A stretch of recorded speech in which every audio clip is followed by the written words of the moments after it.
Discipline's honestly my second favourite D word. Yeah. Yeah, girl. Get it, T. But no, that was beautiful what you said, because a big theme for myself this year that has come up a lot has been discipline. My actual theme for the year is show me the money, because that's a big goal of mine. And discipline ties in with that, because I think when you're disciplined in all areas of life, including the healing work, everything. Especially finances, right? Literally. Yeah. And again, back to my upbringing, that was something that came up so much recently for myself, and you and I have spoken about this too, you know, because when you step into the entrepreneurial world, for me, I had this belief for a while there that I had to constantly invest financially and just be in avoidant and in denial around what was happening behind the scenes. But what I realized was I was doing a lot of the stuff that my dad was doing. Take two. Hello. Legends, welcome to another episode of the INTOCHANGE Podcast, and thank you for joining me, your host, Ben Lowe. Now, before we get over to today's guest, I do have a very small favour to ask, and that is if you have been enjoying the content, even just the slightest little bit, if you could please go and hit that subscribe button and share this with just one of your friends, because as you know, the more eyes and ears we can get on the podcast, the bigger and better guests I can bring for you guys, and in turn, the more value I'm going to be able to deliver. Now, over to today's guest, I'm joined by Tamara Meyer. Tamara, thank you so much for coming on. It's been a little bit of a work in progress, but we finally got here. We're here. And guys, make sure you do subscribe to this Amazing Humans podcast. Honestly, his journey has been really beautiful to watch. I'm so grateful to be here. I could say the same about you, my friend. I could say the same about you. Now, Tamara is a business mentor, a keynote presenter, and also a podcaster. She's in the top 40 under 40 business elites, and also has the top 10 business podcast with keys to the queendom in Australia. So Tamara, thank you. What a wrap. Jesus, it's so much to take in when you hear that, right? Right. I feel a little bit emasculated almost. What do you mean? No, I'm completely joking. There is nothing wrong with a powerful woman. I absolutely respect and appreciate you so much. Now, for those of you that don't know, Tamara was actually my mentor for a very long time, and she's a big part of why I am exactly where I am today.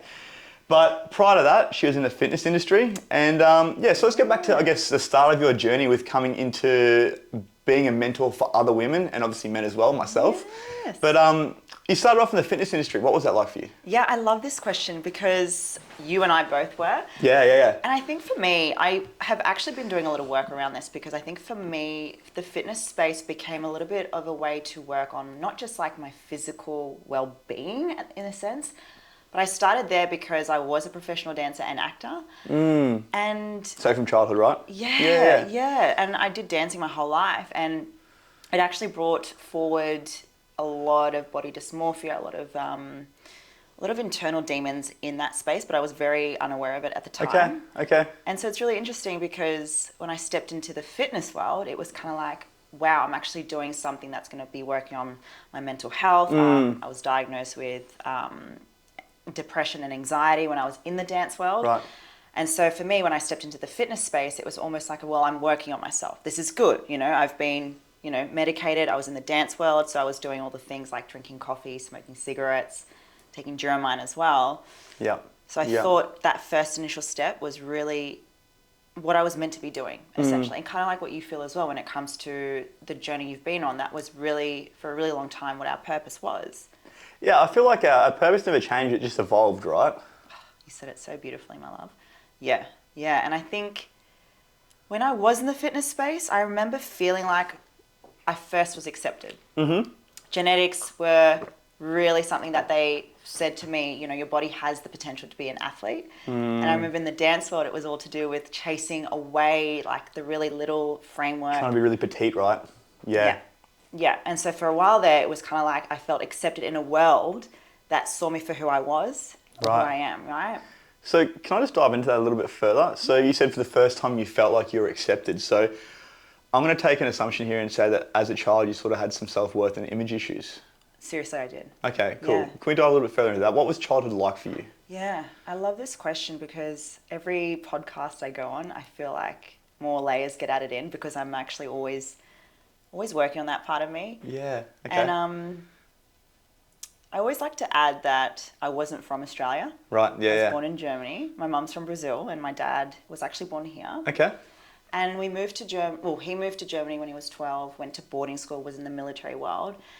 And growing up for us, it was tough. So you said he's in the military. Yeah, he was a captain in the German military. So he probably would have been bringing that sort of energy home with him, right? Literally. But Okay. he wasn't always home either, which I Yeah. found was really interesting at the time, because I was always craving his love, his attention, validation. Because when Dad was home, it was like, Dad, look at me, right? Yeah, give me all the attention. Yeah. Yeah, validate me, Dad. Tell me I'm amazing. Yeah. So- yeah, you are amazing, by the way. Thank you, darling. You're so welcome. And I just want to let everyone know, like, I'm still working on a lot of the self-worth stuff. I think it's an ongoing work for myself. Most definitely. It's insane. And I Yeah. think the more, as you say, we evolve, the more shit that comes up for us to work Pieces on. of the puzzle start to fall into place. It's like, I thought I dealt with that, but obviously not. Yeah. Here's some more. Take Yeah. that. Yeah. Now you're more equipped, though, or better equipped to deal with that, right? I think we go, yes, I'm actually working on myself now. I have Yeah. things to do. Yeah.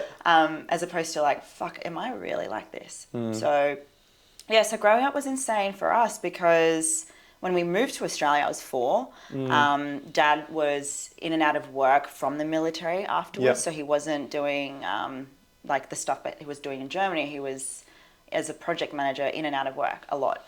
And behind the scenes, he also had a lot of addictions. He was a gambling addict, which was, quite hard for us to witness. Yeah, of course. And my mum worked a lot because of it. So that was kind of like what we witnessed a lot of. My dad would come into my room sometimes and take money from my piggy bank. Wow.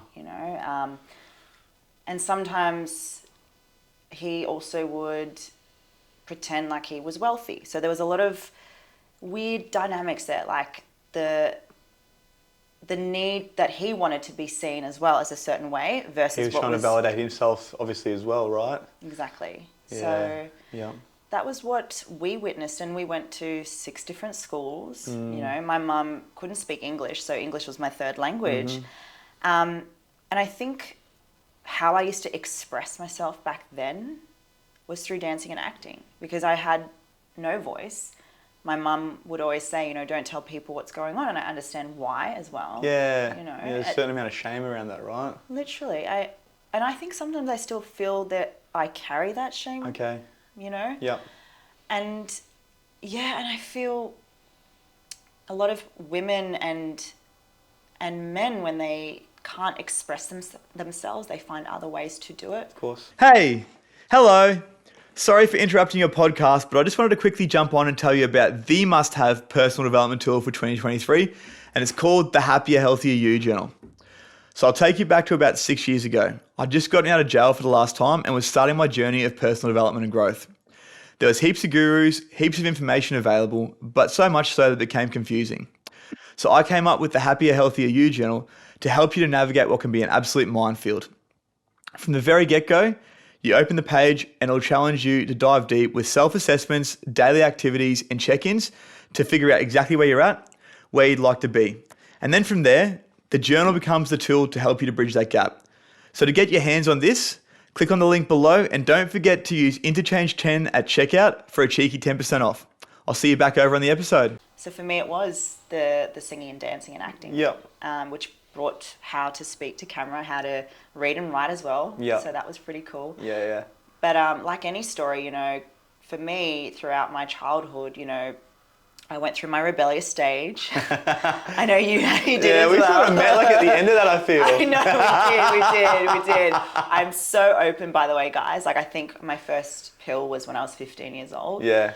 And, alcohol was quite apparent when I was growing up too. I think my dad used to say, Germans start drinking when they're 12 years old. So my dad would go and travel overseas for work, and then he'd bring back like a Kahlua bottle for me. And I think the lolly water. Yeah, and I'd be drinking it, and a lot of things that they probably had no idea I did. Yeah.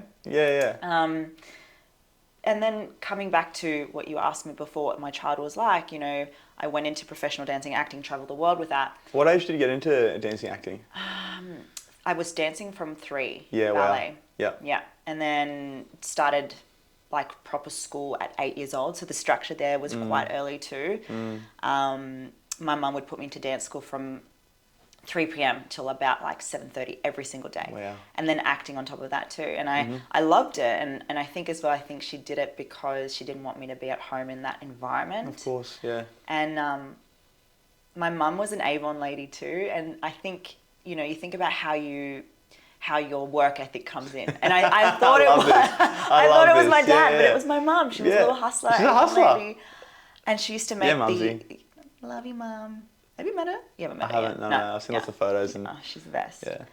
But she used to also then, sew my dance costumes and my acting love this. costumes. So it's just, I know that there was a lot of anger I had from her with a lot of things growing up as well, and from my dad. But like, you look back on so many things too, like they were who they were based on all they knew. Exactly right. We can't be angry at them for giving us the best they could with what they had. Yeah. Yeah. So I think once we got out of the dance and acting world, and it was from an experience at an audition. I want to share this because I think it's really important and it will make sense with the evolvement side of things. It was a panic attack. So I think there were so many signs coming along my way growing up of, you need to work on yourself. Here's a layer for yourself. A little tap on the shoulder. Yeah. A little tap on the shoulder. Yeah. So then I stepped into the fitness space from that one experience, because it was the panic attack at an audition. Being heavily medicated on Stilnox, Duromine, and obviously the antidepressants and anxiety, to then go into the doctor saying, like, I just want to work on myself. And that was the first step for me to walk into the gym. Okay. And I loved it because I worked on myself. Yeah. I've always wanted to help people. It's funny how, like, I feel like a lot of PTs, they have that, they don't know what it's about. It's like they have that need to want to help, but they don't know where it comes from. And that's why there's so many PTs that I guess then branch out and doing things like we're doing now, right? Yeah, and where that help comes from, it could be, it could be because of our upbringing or the fact that we are here for greater good. I'm still figuring this out. Like, why did I have always wanted to help people? Maybe because deep down there was something in me that needed help, but we always put our attention on other people. That may be my own belief there. And and that's why the fitness space for me was like, okay, I'm healed. I'm physically well. Like, I'm great. I look good. I'm eating all the foods. I'm off all my medications. And that's huge in itself, right? Right? Like, yeah. And then again, the journey stepped into becoming a personal trainer, building my online business. Just to give you dates, and I don't want to share how old. No, I'm just saying. It's like 2014 when I started my personal training journey. Yeah. And then 2016 was my bodybuilding journey. Yeah. WBFF. WBFF. Pro, by the way. Well, yeah, it's funny though, because now they've changed their what's names. It called? FMG? FMG, yeah. I had Corey Boutwell on here the other day, and he was saying like FMG Pro, and I'm like, huh? He's like, oh, it used to be WBFF. I'm like, makes sense. Yeah, okay, cool. I just don't know if I've transitioned, because I never did the whole, hey guys, like, I'm still here. Yeah. Because the transition they've made now. So yeah, thank you. I appreciate that. So yeah, I started bodybuilding 2016, got my pro card in 2018, and then the other pinnacle moment happened, 6 weeks before my show, I trained a lot in Thailand, by the way. So when I was in Thailand training, I met someone over there, started dating him, got back to Australia. He then said to me he didn't want to have anything to do with me, which then brought the next layer of... all the stuff on. Yeah. I'm not good enough. Yeah. All of it. Like, never experienced. Wow. And I still remember that feeling, your body just shuts down and you're in tremendous... Like, it was horrible. Yeah. And I thought there was something wrong with me. My mum tries to diagnose me with, like, all the things. Dr. Google? Dr. Google. Oh, Tammy, I've always said your father did this to you. And I'm like, no, Mum, stop. Like, a boy just broke my heart. It's okay. Let me sit with my shit. But it turned out to be complex post-traumatic stress. And from childhood? From childhood. Yeah. All the stuff from childhood, all the suppressing and hiding. And I was just blown away by it. 6 weeks before my show. So when you hear that and you're like, what? To me, that didn't make sense, and, being healed or healing, as we know, It's funny how when you start the journey, you're like, I'm all good now. Yeah. And then you sort of start to realize, oh, motherfucker, I've got a lot of work to do still. It's when you say that, you're like, you've got still something to start there. It's a never-ending journey. It literally is. It's like when you strap yourself in for personal development, you're in for literally the rest of your life. It's an ongoing, guys, self-improvement. Just remember that, self-improvement. So yeah, it was just another way for me to go, okay, what's coming up for me to work on? Mm-hmm. But it was 6 weeks before my show. So you hear, that you get diagnosed with that, you still have a show to do. But it was the best thing that I heard, because I started to then tap into the meditation side of things. I started to, journal. I started to do a lot of NLP work. And that's when my eyes opened to all the personal development, people that we know, Tony Robbins, Eric Thomas, like all the people that I was like starting to learn and watch motivational videos from. And I'm like, what is this thing? And is that where it started for you? Just like motivational videos and that? Yeah. Same. And I know that one of the... 6-7 years ago, something like that? What did I say? Like 2018. What's that? 6 years ago. Like pretty sure when I got out of jail and started my journey as well. So good. Look at us go. Yeah, girl. I love us. Can I just say, side note, Ben came to me when we started working together, and he said, I want to be the next Tony Robbins. I'm like, I love that. It's shifted a little bit now, but same. Different. Yeah. I think everyone starts there, and then you go to your new motivational inspiration.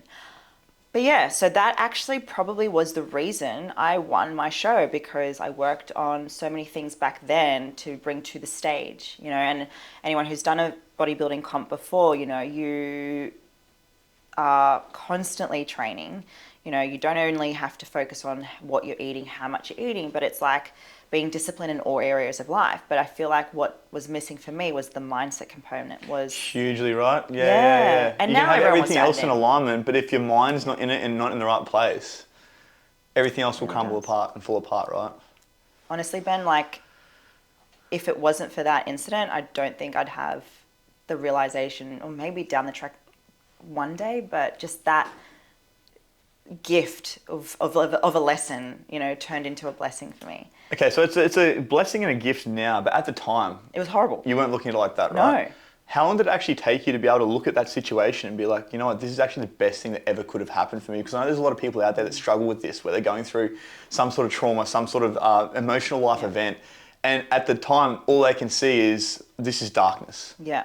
And for a lot of people, they can't even pull themselves out of that, right? They can only see the event for what it is. So how long did it actually take you, and what were the tools that you used to help you to pull yourself out of the darkness and actually find the light in that? I think it was 2 years after that. Wow. So it didn't happen overnight, right? No, not at all. Yeah. And please, guys, everything here, it took me a while, I think. I think as well because I thought it was just going to be like a short-term thing, like just use it for your comp. Like I was just so tunnel focused then. Yeah. Plus low calories and everything. And yeah, that doesn't help. Brain power. You know that. Computer does not compute. Yeah. Like, just get me through this one day. Yeah. Just this one thing. So yeah, it was 2 years, and I say 2 years because I know that the year and where I was at, because once I finished that show, I then again went, see ya guys, I'm going to Thailand, and I'm gonna honestly just escape. See ya, bye. See ya. But getting back from that trip, and then 2019, obviously we all went through some pretty horrific stuff with COVID. Again, a new blessing from that. Yeah. Getting my diploma in life coaching. Okay. Literally was where I learned about the cause and effect. I learned about growth mindset, victim mindset. And I remember looking at these learnings, these pieces, and it was like, I thought I was the inspiration for people because of the whole positive mindset and telling people how great you are and inspiring other people by your journey and your story and your fitness stuff, your pro card, all the validational shit, right? Yeah. And it's like, no, it was the stuff that still internally I was feeling like, woe is me. Yeah. Like, I went through all of this shit growing up. I'm never going to be successful, or I'm never going to be wealthy. I'm never going to have freedom. And it was just coming up in so many parts of my life. Just quickly, who can relate, right? Because those stories come up for absolutely fucking everybody. All the time. Right? For you, with those stories coming up, obviously it was a lot of the towards your childhood, but was there a big amount of comparison that you were doing as well with people on Instagram, social media, that sort of stuff as well? Yeah. So much in the fitness world too. Yeah. And as much as it is a great thing, it's also can be so toxic for people comparing themselves, right? And I think when you're not aware of it, Ben, right? That's the big thing, right? Yeah. Being aware of it versus not changes the game for so many people, including myself. And I think the comparison came more from a place of, why am I not there? as opposed to like, fuck her or fuck him. I'm jealous of you. Yeah. You know, I've always... Motherfucker must be running trend. Why am I not a pro yet? Yeah. Am I not taking enough Anabar? More Anabar for everybody! No, you mean hi. Yeah. Legit. But the comparison thing still, and I'll be honest, does come up for myself. Me too.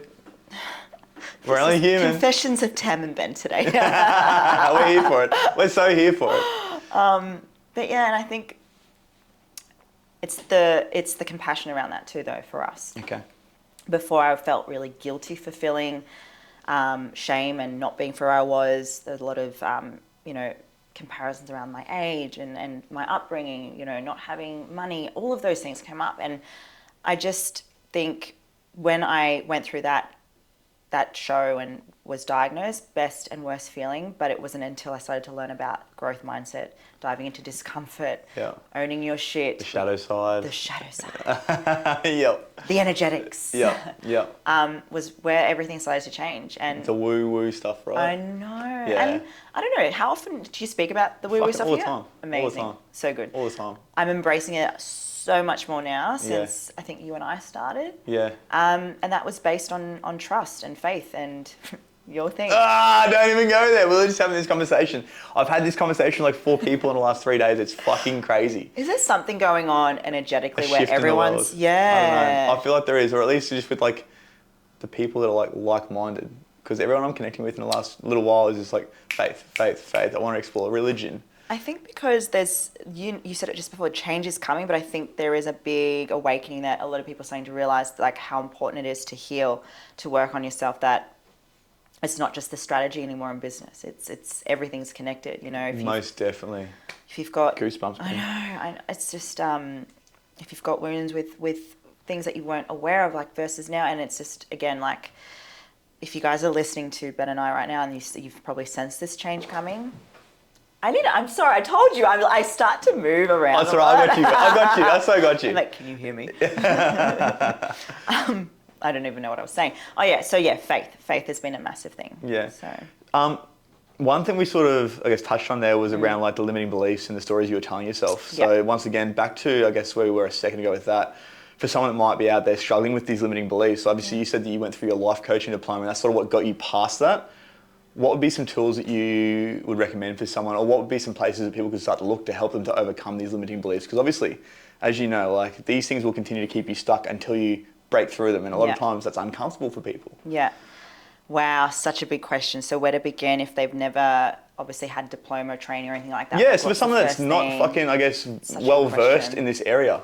When I didn't know anything about that, and I think I talk about it was almost like when I was escaping from my reality. I used to read a lot. So books for me was a big way of learning. The YouTube side of things for you and I, we spoke about. Yeah. I think being curious to learn with the resources and skills that are out there. I think if you feel a certain way around not feeling good enough, if you feel like there's fear of comparison, that you're not worthy of love, all those things, I encourage you guys to start looking to the people you aspire to be like, but just learning the things that they did at the beginning. So for me, I love that. It was, Brene Brown changed my life with vulnerability. Mm-hmm. Because for a while there I became like, I don't feel anything and I should not show what I'm going through. And, So stuck in the masculine. Yes. And then you watch Brene Brown, that beautiful TED Talk. Yeah, amazing. So just going back to what you said, I think start with, who you aspire to be, like what their themes were around, what they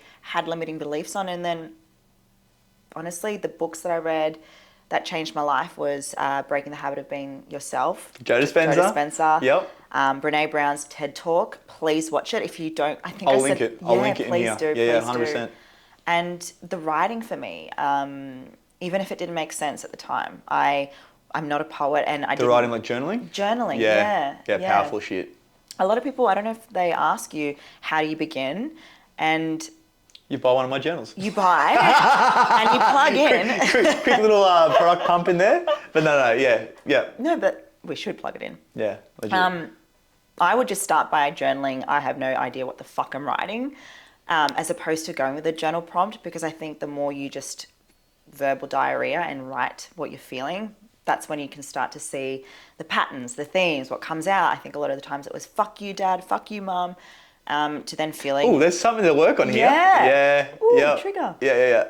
So I think begin with that, the resources, YouTube, the books we just suggested, and writing pen to paper, biggest thing.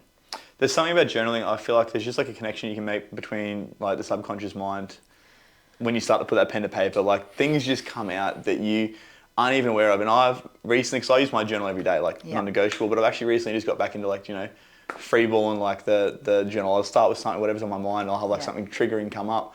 And the stuff that comes out of it and how much better you feel afterwards, because a lot of the time I feel like we hold on to things. Yeah. And we haven't got a way to unpack that. And that's what journaling is for myself, and I'm sure for you as well. It's like a way to unpack what's going on subconsciously, so you haven't got this little monkey in your brain running wild. And you and I, we're very like, there's a lot going on. We've got a lot on our minds, and we get excited. I need to get it out. Yes. And because you haven't always got people that you can speak to these things about either. Like, I mean, you've got your people, I've got my people, but they aren't always there. And obviously we can't rely on these people all the time. Yeah. And I think, and I love that you brought that journal out. And thank you so much for the gift. Like, guys, if you do, honestly, it's just those prompts that you've got there, the things that you've put there, I think it's just so beautiful.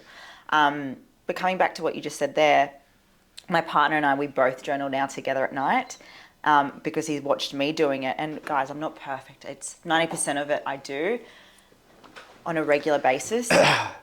And it's so amazing the difference you notice when you take like a week off or two as opposed to doing it daily. Yeah. And he's, God, the stuff that he said to me that has come for him around that, because we write about intentions, we write about gratitudes, we write about our wins, we write about what can we do better for the next day. And just those small things, like a lot of people go, how do you become a millionaire? It's funny. Like I always think it's the basics. It's the things that people think are nothing that are actually going to make a massive difference in your life and your well-being and your relationship and your business, all those things. And my beautiful partner who just quit his job. I love you, my love. Fuck yeah! Yeah! Props to Jordan for fucking having some balls and fucking quitting that shit and following his heart. That's 20 fucking years. sick. 20 years. Yeah. So. Proud of you, bruh. I love you. Touching on what you were just Touching on what you were just speaking about then, with routine and obviously doing the small things to help you to become a millionaire, right? What is your morning routine? What's your night routine? What does a day in the life of Tamara Meyer look like? Oh, I love this question. I'm going to say too, it's not ice bath. I'm still not there yet. Do you do the ice bath? Pussy. Oh, well, I would if I could. Yeah, true. I do a cold shower. That's my first thing, It's non-negotiable cold shower, minimum 60 seconds, at least trying to go for like 2 minutes. Yes. Yeah. So I haven't quite got that, and I'll be completely honest, but I honestly start journaling the minute I wake up. Cool. With a cup of coffee. Yeah. Just like morning thoughts, things that come up, that sort of stuff. Morning thoughts, because the night before for me, I have the night routine to do the wins and the intentions too. And then the morning, I always make sure I get up, get my journal, have my coffee. I say this so much because obviously we are both on social media. Yeah. I make sure I don't touch my phone until I've done. 100%. Yeah. Yeah. For me, it's 8 a.m. It's so important. You've got a time now because you get up at 4, right? 3. Wow, you're amazing. That's so good. I'll do it again. I'm falling asleep by about this time though. Oh, yeah. I'm just vibing off your energy now, girl. I don't know if you've seen me before I got here. I was like falling asleep. I haven't eaten. I might have done like a yoga nidra, which is like deep rest non-sleep meditation. And what it does is it's actually, so a 30-minute yoga nidra is said to give you the same amount of recovery and whatnot as 3 hours sleep. That's insane. So I did a 20-minute one of those before. Yeah. Now what? Woo! And I'm frying. I'm good. Yeah. It's funny because meditation is a massive thing for me too. Yeah. And I make sure I do that just after the journaling, because for me, once I've had the writing and then I've done like a 5 to 11 minute, I say 11 because there's a specific one I like to listen to. Ooh. I have a specific meditation depending on what I'm doing that day. Okay. So you go with a guided meditation type thing? Yeah, cool. Yeah, and I mean, I've done the breath work and the visualization as well, and I think I'll explain the schedule for me. Breathwork really helps when I'm in between clients. So that's to auto-regulate your nervous system, right? Yes, and you're going through different energy systems and energetic speaking to people. Yeah. But so once I do my meditation training, like movement for me is everything. And I think that comes back to, Ben, like my upbringing with the structure of, dancing and all that as well. Yeah. really have become so aware how much my movement does so much for me. I think I learn kinesthetically. I think better and feel better when I've had movement. And so I'd make sure I either do an F45 class or a boxing class. I've gotten back into that. Fuck yeah. You would love me. I'm getting better. Or weights. So, Yep. So some sort of movement. Some form of Huge movement part of it, right? or a walk, but I find massively. I find, again, everyone's routine's different, and that's why I love that you asked this question, because I always want to find out what people do when it comes to their routine and their habits. Yeah. Because like you said, what works for you might not work for me. What works for me might not work for you. Because I do pretty much all those things, but in different orders. Do you do them straight after each other? Because I know you have to walk, you've got to walk or run and then do another session. Is that right? It's 75 hard at the moment. Yeah, so yeah, shit. that's like, I do like a walk or a run later in the day or whatever, but that's my outdoor workout. But no, at the moment, so I mean, my non-negotiables every day are, minimum 60-second cold shower. If I had an ice bath, it'd be a minimum 60-second ice bath because just dopamine. Like You're probably going to get a wellness spa soon, you know that. Yeah, I'll have one. It's fine. Yeah, 100%. So cold exposure of some sort. And shower, 'cause I'll probably stink after sweating up the bedroom. And then I do my meditation. Okay, so at the moment I've been going down to Neverquit in Burley and training there. I want to go there. Oh, you come. Can I? Yeah, when you go home. Saturday morning. Oh yeah, okay. I am thinking about extending. I'm sorry, I'm interrupting you. No, it's all right. So Let's go. This is fine. This is just like an open conversation at this point in time. If you're here Saturday morning, come to the 7 a.m. fucking what do you call it? Teams. It's a fucking hectic workout. I would love to. Extend your trip. I might. Yeah. Extend your I trip. just think up the universe. Sorry, Jordan. Yeah. Otherwise, 5 a.m. tomorrow or Friday. Okay. Yeah. You won't. You're scared. I'm not scared. I love this stuff. All right, let's Is do it it. Metcon? Yeah. Okay. It's well fucking programmed too. Yeah. Anyway, so yeah, I routine. do never quit. But before I do that, I'll drive down and because it's at Burley, and I'll pull up at the beach somewhere. I'll meditate on Burley Hill, just watching the ocean just roll in for like a good 15-20 minutes. And with my meditations, for me, I just listen to the sound of the ocean and I'll just tune out. Interesting. Yeah, and I just see what comes to me. I set an intention beforehand and just see what downloads I get. Yeah. And so as of late, it's been working on this workshop that I'm building to take the at-risk 16 and 17-year-olds to work with youth that were who I used to be, right? Yeah. So I've just been sort of just seeing what comes to me with that. Yeah. And then also like just let myself just go and try and just release and be present. Yeah. So that's my meditation. I always feel fucking incredible after that. And then I'll do my training, whatever it might be, and then I'll journal after that. The ocean one, how long is that one? 15-20 minutes. So nice. Yeah, so I'll sit there at Burley Hill. It's so beautiful. Yeah, and just be present. You've always lived near the ocean too, right? Well, this is like 30 minutes away from the beach. It's still worth it, Yeah, right? I'll still drive down there every day. Yeah. Especially now, like since quitting PT and having more time with my mornings, it's just the way I'm actually being able to set that up. And obviously being that I get up at 3 o'clock. Yeah, I can't By the time it's like 8 o'clock, I've done half my day. You know what I mean? Yeah. So, but that's by design because I make that choice to consciously get up at that time so I can do all the things to be the best human I possibly can because something that another guy I had on the podcast said, Nick Midgley, he was a heroin addict for like 30 years. Yeah. And he's like, I've got to spend 3 or 4 hours in the morning getting myself to be my best self so that my old self doesn't come back. Wow. And I felt that in my soul because that's exactly how I feel. When I do the things I need to do, which might take me 2 hours, 3 hours in the morning, it means that I can show up and be the most present version of myself. Yeah.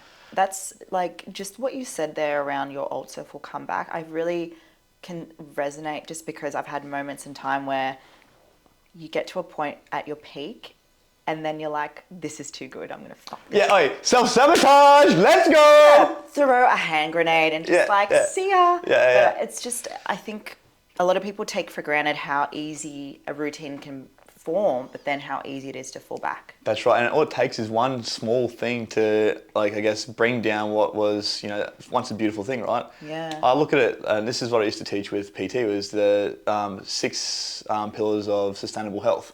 So habits, behaviour, mindset, exercise, nutrition, recovery. And if you think about that, you have discipline as the glue. And if you haven't got discipline in that area, all it takes is for one of those to fall away. Let's just say you stop training, you stop eating. Yeah. Well, and then obviously you're probably spending time watching Netflix, so you're not being present. Your habits are going to shit, and then all of a sudden your sleep shit, everything sort of falls down. Just as when you start to train, right? Generally your food gets better, your sleep gets better, your habits get better, you start to think better, you start to feel better. Everything comes from that. Discipline's honestly my second favourite D word. Yeah. Yeah, girl. Get it, T. But no, that was beautiful what you said because a big theme for myself this year that has come up a lot has been discipline. actual theme for the year is show me the money, because that's a big goal of mine. And discipline ties in with that, because I think when you're disciplined in all areas of life, including the healing work, everything. Especially finances, right?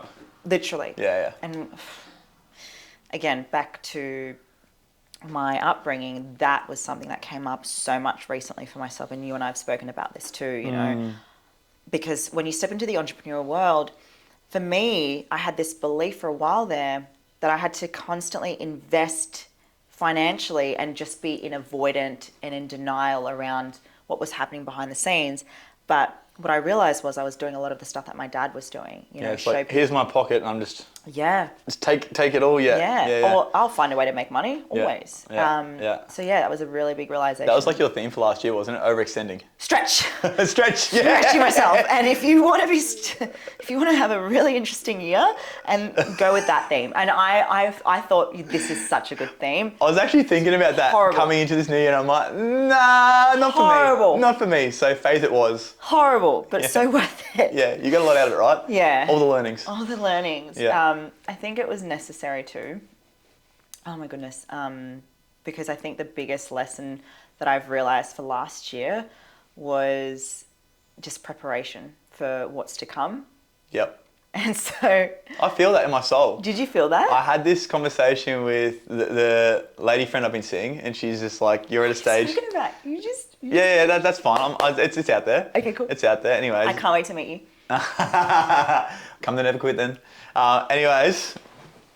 where was I going? Fucking off track topic there. Very excited. But last year was like about laying the foundation for what's to come, right? Yeah. And then this year, I feel for a lot of people, is going to be about thriving.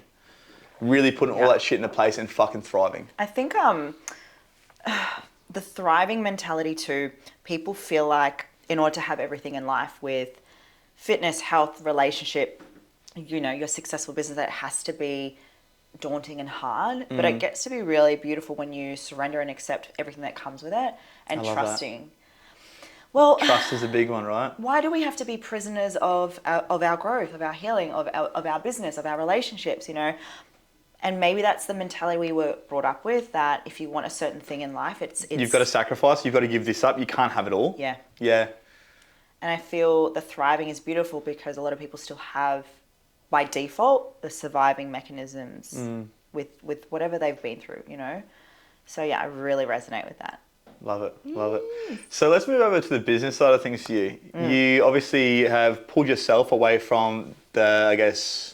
The fitness world. Well, the fitness world, but also that story you had with yourself around it's hard to make money, I can't be wealthy and all that sort of stuff. And now you're helping other men and women to do the same. Yeah. So the Queendom Mastermind, something that I was a part of. Let's talk a little bit more about that. So it was something that really helped me. I remember I came to you and I was like, who are your mentors? Let me work with them. And you're like, why don't you just work with me? I was like, okay, let's do that. And honestly, like, just to give you a quick pump up on here about what you do with women and men, like, I have never felt so supported in my life when it comes to having some sort of mentor. And you genuinely care, which was just a really, really nice thing. You touch points constantly. Anytime I need to be like, yo, T, check over this, validate my shit. You're like, yo, that's great, but do this better. And just having someone there like that in your corner all the time was something that really, really helped me in the last 12 months. Like, I wouldn't be where I am without you, T, honestly. I really appreciate that. But tell us a bit more about what it is exactly that you do, who you help, and I guess what your mission is with it. Yes, I love this question. So I found my roadmap for Queendom for 12 months because a lot of people go, what are we going to do in 12 months? And I'm like, okay, well, there's phases. And essentially my biggest thing that I love to do in Queendom is build brands and, you know, support my clients to scale their business in the online space, but with storytelling.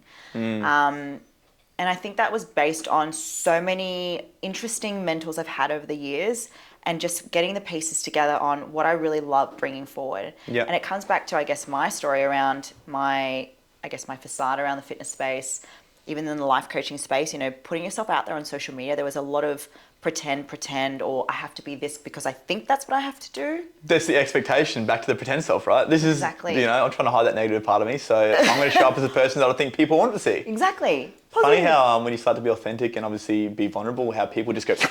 Huge.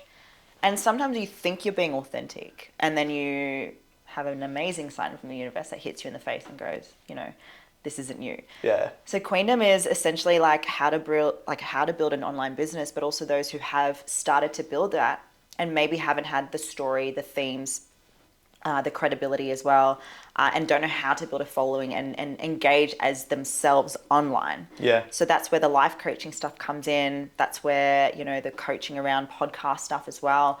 And essentially they're versions of myself. I know that sounds really crazy to hear, but, you know, I find everyone that's been coming into Queendom, I see parts of me. You see parts of you? Yeah. And This is like, the person sorry. I used to be. It's funny how that works, right? Yeah. And even your beautiful story and, you know, reflecting on what we've been sharing today, I feel as we keep evolving, new parts come to Queendom. But yeah, it's a mastermind where I'm helping people build their credibility online through authenticity and building a brand through that. That's a big word. Yeah. People like to, I guess, realize that people like to work with people that are real. Yeah. Right? People like to be able to connect with people. Yeah. If you're talking from a place of business, right, and you're talking literally just from like a stern, this is my business, people aren't going to connect with that. Yeah. The know, like, and trust factor, but also people want to know that's relatable and know that you're a human being too. And You've been through shit. You didn't fucking get this overnight. You know, weren't handed this on a golden platter. You've worked for it. They want to see that shit. yeah, and it was a really long time for me to share that too online because Hard, I was hey? so, as that word shame, Yep. why would people want to work with me? Because I've been poor. Why would people want to work with me? I was a crackhead. Right? You know what I mean? I understand. So it's honestly, like what I love taking women and men through, my kings and queens, essentially building a really authentic brand, because I think it's also the energetics behind that has been a new layer that I've been adding into, because I've been through building a business in a facade and it attracts. When you say in a facade, like, I guess from a place of unauthenticness? Yeah, ego-driven. Unauthenticity? That was really hard. Yeah. You did that well. Thank you. I reckon. Gold star. Yeah. Ego? Yeah. You know, doing it from a place of it's just about me. That's been a big realization for myself. So working through the clients that I have now, it's really understanding their story, but also like finding the parts of themselves that they feel people are not going to love and care about. And that's been massive for them and for all of us to go through this journey, and seeing them transition into, like yourself, you know, building podcast and being able to speak online. Oh yeah, this podcast probably wouldn't be here if it wasn't for your support. I love you. We're like 70-something episodes in now. Are you serious? Yeah, You're catching bro. up to me. How many do you do? 2 episodes a week, baby. I need to Let's up go. my game. I actually girl. was thinking about doing that. But can I just share something? But I think it's really Please. important, because being in the business space, when I transitioned from life coaching and fitness, for a really long time I was promoting the money side of things, because I thought that's what people wanted to then work with me on. Yeah. They want to make money. They want to make money, and I know we all do, but I feel like it's the byproduct. byproduct. Sorry. I No, can help that's myself. okay. I'm going to stop doing that. I'm actually going to put myself up on that. Yes. I do that too, though, don't Yeah. worry. Because we're connected. You go. And I feel like it's, again, based on what I thought I had to do versus what I felt really called to do. And then the money does come in from that. And it's been, like yourself, your growth has been fucking amazing, by the way. And every other one of my clients too. And I think it's really important having the balance and balance is not my favorite word, but it's just having the blend. Blend is what I'm trying to say. Yeah. The blend of the strategy. Synergy of things, right? Exactly. Yeah. So that's what I do. And I'm stepping on stage this year. I know, I'm fucking excited. I want to hear more about that in a second as well. Yes, yeah. And it's another big drop in. We were talking about downloads before.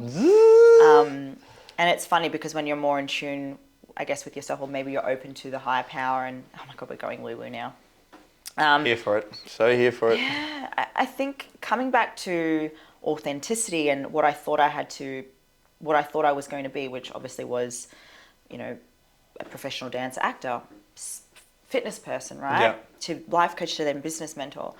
I found my stage finally as a speaker, and it's crazy because you and I spoke before around, I've always wanted to help people. It's something I used to say as a little girl. I used to say, you know, you can build your dreams if you just believe. And it's funny, I think back to that moment, to little scenarios when I was growing up. You know, I was at church one day, and a pastor came up to me and said that, like, I can see you speaking to people. And I was 15 at the time. I'm like, I don't know why you're telling me this. I don't even know, like, I don't care. Yeah. To then seeing where I'm now and connecting that, it's like the stage is going to be where I get to express my story to support the world and other women and out there to build their empires. Mm-hmm. And so when that landed for me last year, I was like, I need to do this. I'm so fucking scared, but I have to do this. Fuck yeah, you do. Yeah. So that's happening March 16th. So that's your first event for this year? My first solo one. So I did a little pre-practice for my clients, obviously not selling to them. Buy the stuff that you're already buying. I'm like, I'm not telling you how, Yeah. And yeah, so that's going to be, I've done speaking on stage before, but it was with another girl. Yeah, I remember seeing that. Was that last year or year before? It was last year. Yeah. It was just something I thought was going to help me and her, and it was just, it wasn't aligned, Lesson learnt, we're still really good friends. That's all that matters, right? It's yeah. Again, and it's hard in business, especially when you do have friends that come into like some sort of partnership. Yeah. There's usually, disgruntled person somewhere there. Yeah. It taught me a lot based on stretching myself theme. So yeah, it's going to be interesting, Ben. To speak on stage for the first time solo as a business mentor. I just want to be transparent. Like I'm shitting myself. It's huge, girl. Yeah. It's huge. And you're doing the same. Yeah, I will be. I haven't got anything in place yet, but that is where I will be 100%. It's not a matter of if, it's just a matter of when. Yeah. So with the event, what is the actual event based around? So it's called Show Up, Sell and Scale. Okay. So it's about showing up as your authentic self. Love it. Learning your story. And I have to be honest, guys, you don't need a tragic story to have a story. Not. I know. Every single one of us has a story. Yeah. Every single one of us. That's what people don't understand, right? They undersell themselves. They compare themselves to other people. It's like, oh, I could never be like you because X, Y, and Z. I didn't have the traumatic upbringing or whatever it might be. Yep. And that's just a story they tell themselves as well. It's a limiting belief. And you come to Ben for that. Hello. Hello. So there's 3 components of it. So showing up and learning about who you are, building a branding framework from that, and selling from that space then. So showing up to sell with your story and to scale from that. So how you scale from that too, gets to be a really beautiful, authentic journey, because I know a lot of people who are stepping into the online space, there is a lot of, I guess, noise out there where you have to be hustling, you have to sell hard, you have to be icky in your selling process. There's so much shit out there. And it just makes it so unappealing, right? And it's like that paralysis through analysis, because there is so much information out there about it. You sort of just get stuck and just don't do anything.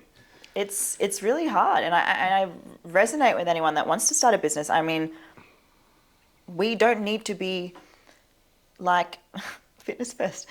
No, we don't need to be manipulating people anymore when you want to work with aligned clients. Yeah. It becomes really, I always say facts tell, storytelling sells. Yeah.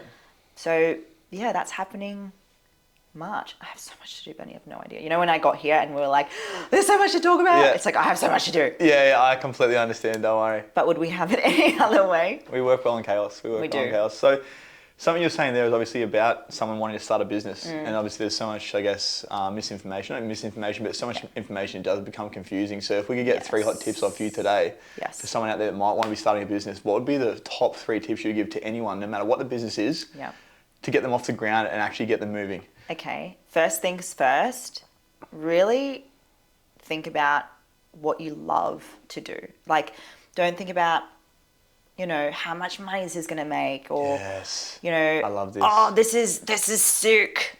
Like, think about what you love doing as a child. Because you want it to feel like you're not working, because it's going to be every day that you get out of bed for. It's your why, it's your purpose, it's your mission. Second thing to that is, reflecting on the cost of not doing it. So taking some time for yourself, like fear comes in, and my partner who just quit his job, 20 years in the tradie, he gets it. I get it. Doing something different and scary is the unknown. It's the uncertain. Fucking scary, man. Fucking shitting myself. But I think it's just asking the big question of what is the cost of not doing it? Yes. So first things first, do something you love. Second thing, ask the question, what's the cost of not doing it? Yeah. And I always think the third thing, invest in a mentor. especially when you're first starting out. Love that. Yep. You know, I went through a phase where, in the fitness space, where I just did everything myself. And I think that was a lot of my mum in me, where I don't need help from anyone. I can do it all by myself. I got this, queen. Yeah.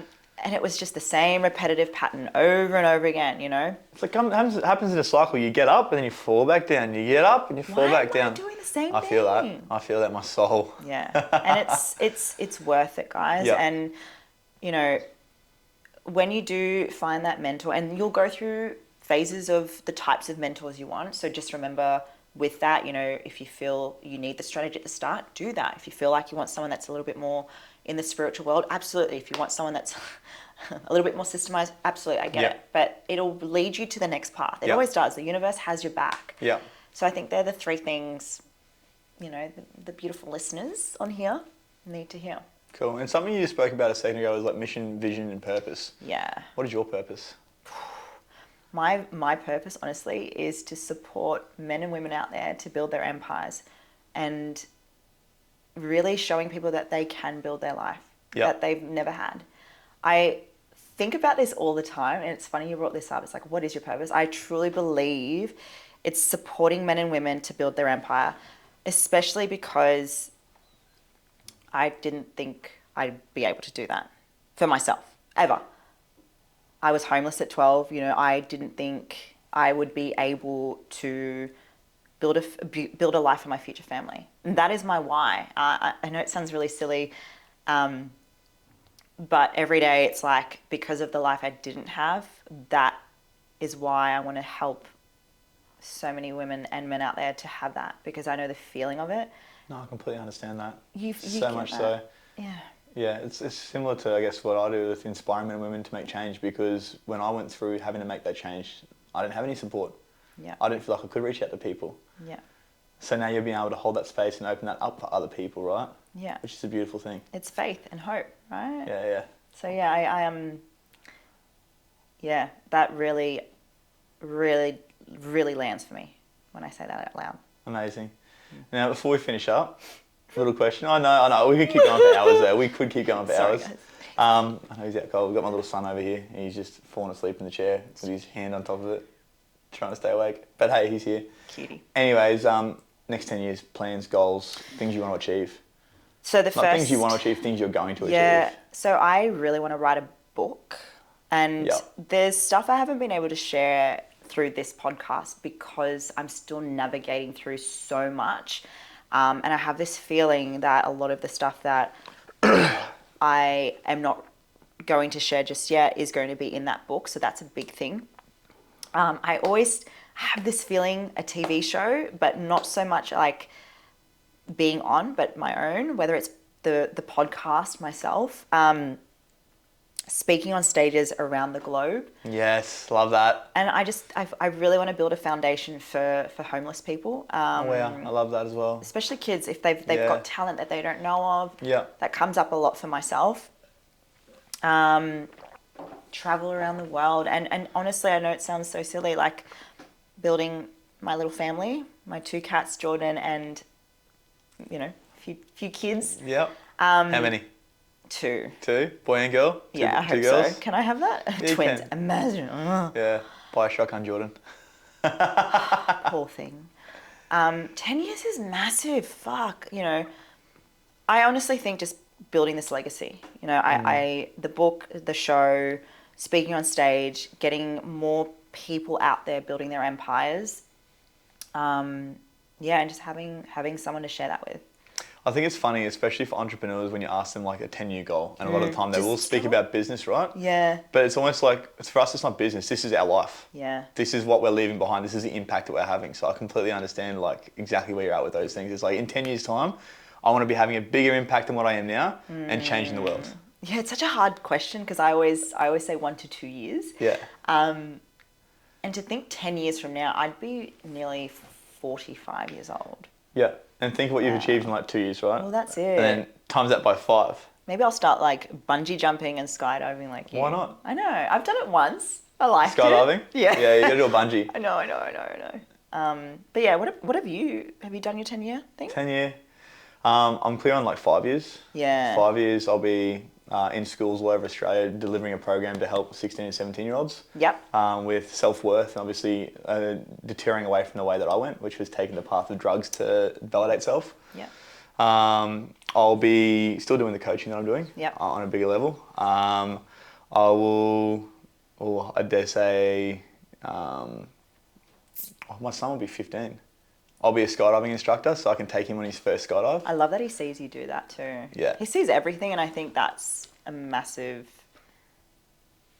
thing to why he's such a beautiful son. But I think, like for 10 years, the biggest thing is impact. You know, having an impact on the environment and the community, which I once took so much away from. Yeah. Because as the person I used to be, it was like I didn't realise how many other people were getting hurt by the things I was doing. Yeah. And now it's like I feel like it's almost my obligation, not only the obligation, but I also want to give back and make an impact and hopefully change the life, even just one young person, to make sure they don't get down the path that I went down. I love that you have at least one person. So, because a lot of people have like the 10 million goal, 20, and I think it's just the one person is... Right. You just is, Even if this podcast just helps one person, I don't care, I'm not getting paid for it. If one person can take something positive out of this conversation you and I are having, that's my job done, that's your job done. Yeah. Because I remember, we were just talking about it before, like my original goal was I want to be the next Tony Robbins. Yeah, so how's that changed now? So I look at that now as an ego thing. Interesting. I look at that since I've done a lot of growth as an ego thing. I needed to be significant, but I need to be seen. Look at me, right? Whereas now it's more so... Okay, that's great. He's doing his thing around the world. Awesome. I want to be speaking on stages around the world. That's definitely on there as well. Yeah. But for me, it's more so, well, looking at my son, in 10 years' time, he's going to be 15, 16. So if in 10 years' time, I can have a program that I'm running in every school in Australia to help kids that might be going down that pathway to deter from it, and in turn have opportunities they might not have had, or to, have a different way of looking at things and obviously be more prepared to go out into the real world. Because for me, it was like 15, 16, 17. I moved out of home when I was 15. Yeah, that's insane. I was, selling drugs, I was doing this, I was doing whatever I had to do to get by, and people took advantage of me because I didn't understand all these concepts like self-worth and validation and, discipline and all these things, right? Health, even just health and wellness. So for me, it's like, let's start with something at home. Yeah. Because that's going to be something that then my child is going to actually be affected by as well in a direct way, in a direct something. It's something that's going to directly affect him. Yeah. So that's why for me it changed from I want to be significant, I want to be the one, I want to be the most important fucking person in the personal development world, to I want to be someone that's going to make a massive impact in the generation that's my son's going to be a part of one day. Yeah. Yeah. Because we look around and we see crime so much, right? Like people out stealing cars, kids doing this, kids doing that, and it comes down to the role models they have. So even if someone can latch on it and take me as a role model in some which way and take something from my story, then that's what I feel like I went through that journey for. Yeah. And when you say it like that too, versus that first initial ego about Tony Robbins, like I'm going to be the next Tony Robbins. You just feel it. And you know what's funny? You'll probably end up becoming like the version of yourself as, that high, but in such a beautiful, authentic space for him to watch and be part of it too. He's going to join you, I reckon. 100%. Also, it's so funny, right? He's 5 years old, my son, for anyone that doesn't know. Is he 5? William, yeah. So he starts school this year. And I asked him what he wanted to do when he's older, and he said he wants to be a paramedic. And I asked him why, and he said because he wants to help people. Wow. At the age of 5 years old. That is insane. I melted. It brings tears to my eye just thinking about that. I'm like, I think I'm doing the right job. I think you're doing an amazing job, Ben. Seriously.